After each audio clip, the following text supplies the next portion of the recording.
뉴스의 흐름, 사안의 맥을 짚어보는 쇼맥뉴스 시간입니다. 코로나19 시대, 요즘 이분들 길에서 자주 만나게 됩니다. 배달기사분들인데요. 이 코로나19로 배달 수요가 크게 늘면서 배달앱 시장도 빠르게 성장하고 있습니다.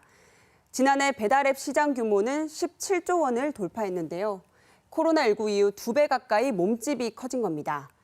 배달앱 이용자 수도 2,500만 명을 넘었습니다. 어린이와 초고령층을 제외하면 국민 대부분이 배달앱을 이용하고 있다는 얘기입니다. 배달 음식이 이렇게 호황을 이루고 있지만 정작 소상공인들은 소가리를 하고 있다고 합니다.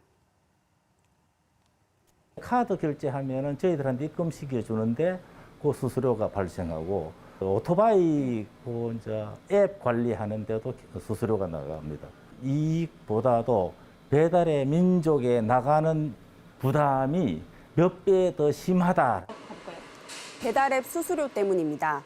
주요 배달앱의 수수료는 적게는 10% 정도, 많게는 20% 가까이에 육박합니다. 업주들 대부분 평균 2~3개 이상 배달앱에 가입돼 있다 보니 부담이 클 수밖에 없는 겁니다. 이런 문제 해결하기 위해 자치단체들이 잇따라 공공 배달앱을 출시하고 있는데요.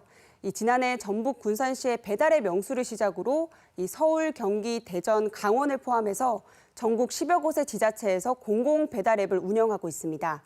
대구, 경북도 공공 배달앱 출시를 앞두고 있습니다.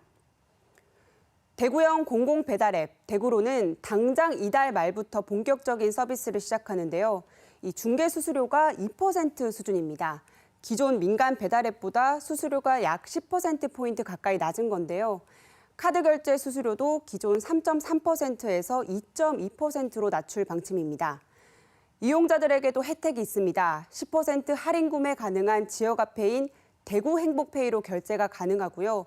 또 지역화폐 사용하면 5% 추가 할인도 받을 수가 있습니다. 또 시행 초기에는 이용자들에게 배달비도 절반 정도 지원할 방침입니다. 오는 9월 출시를 앞두고 있는 경북의 공공 배달앱도 한번 살펴볼까요?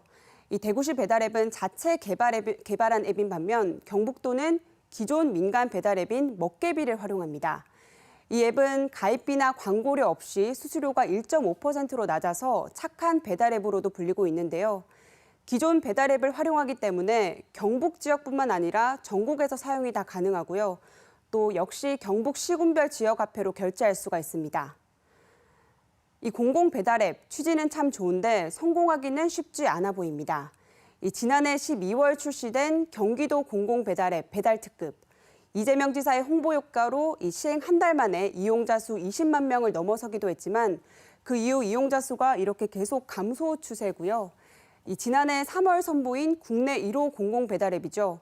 전북 군산시의 배달앱 명수 역시 지난해 상반기 이용자 수가 정점을 찍었다가 최근에는 줄곧 이렇게 하락세입니다. 서울시 역시 경북도처럼 기존 배달앱인 먹개비를 활용하고 있지만 성과는 지지부진합니다. 반면 배달앱 시장에서 압도적 1위를 차지하고 있는 배달의 민족은 오히려 이용자가 계속 늘고 있습니다. 먹개비 같은 경우는 젊은 애들이 거의 없어요. 앱으로 시키는 거는 젊은 수가 실식이 많기 때문에 그게 활성화되는데 기존에 제가 알던 그 가게들이 안 나오는 것도 간혹 있더라고요. 네, 좀 많이 있는 게 없는 것도 보이고. 공공 배달앱의 경우 등록된 가맹점 수가 대형 민간 배달앱에 비해 턱없이 적다 보니 이용률도 덩달아 낮아지는 악순환의 고리가 반복되는 겁니다. 결국 민간 배달앱만큼 소비자와 소상공인에게 지속적으로 만족을 줄 수 있느냐가 공공 배달앱의 성패를 좌우할 것으로 보이는데요. 이 가맹점 모집을 위한 적극적인 홍보와 함께 적립이나 할인 이벤트, 사용 후기 등 다양한 서비스를 제공해야 한다는 지적이 나옵니다. 또 서비스 이용이 불편하지 않게 편의성 보완도 해야 하고요. 또 지속적으로 지자체 세금이 투입되는 구조다 보니 자생력을 높일 수 있는 개선책도 필요해 보입니다. 소비자에게 직접적으로 주어지는 혜택이 좀 분명해야 될 것 같아요. 그런 비즈니스 모델을 확보하는 것, 그것이 제1순위일 것 같고요. 지역 주민들이 지역 사랑이라고 하는 어떤 경제적 이익뿐만이 아니라 사회적인 이익을 같이 추구하는 그런 의미로 이 소상공인 그리고 소비자 이 지역이 모두를 상생할 수 있는 그런 모델로 가야. 공공 배달앱은 해당 지역 사회를 기반으로 하고 있기 때문에 그 지역의 특성을 잘 반영한 차별화 전략도 고려해야 한다는 게 전문가들의 의견입니다. 우리가 어떤 민족입니까? 라는 광고 문구로 인기를 끈 배달의 민족. 이 배달의 민족의 도전장을 내민 배달의 지자체들. 이 공공 배달앱이 보여주기식 행정에 그치지 않기 위해서는 지속 가능성을 확보할 수 있는 깊이 있는 고민이 필요해 보입니다. 지금까지 쇼맥뉴스 정혜미입니다.